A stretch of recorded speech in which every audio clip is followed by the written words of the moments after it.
naku okunye futhi okuyimfihlakalo. Bekani ngiyanitshela imfihlakalo. Asiyukulala sonke. Asiyukulala sonke. Kepha Kepha. siyakuguqulwa sonke. How bazalwane, there's a difference between dying and the difference between changed. So makathi asiyukufa siyoguqulwa ena nama ke bophelo ba pele. Amen. Ba bobedi bophelo buyakha. And how much about the Bible says we will be changed to have a body like his. Ngesikhashanyana Even- ngokuphazima kweso. Oh, okay. Ngecilongo lokugcina. Ngokuba icilongo liyakukhala. Icilongo liyakukhala. Abafileyo bavuswe. Abafileyo bavuswe. Bengenakubola. No. Thina siguqulwe. Nathi siguqulwe. Bazalwane, when it says icilongo lokugcina, one good day icilongo liyokhala. Amen.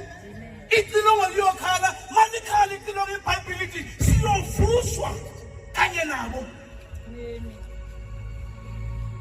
Continue. Ngokuba lokhu okubolayo kumele ukwembatha ukungaboli. Naloko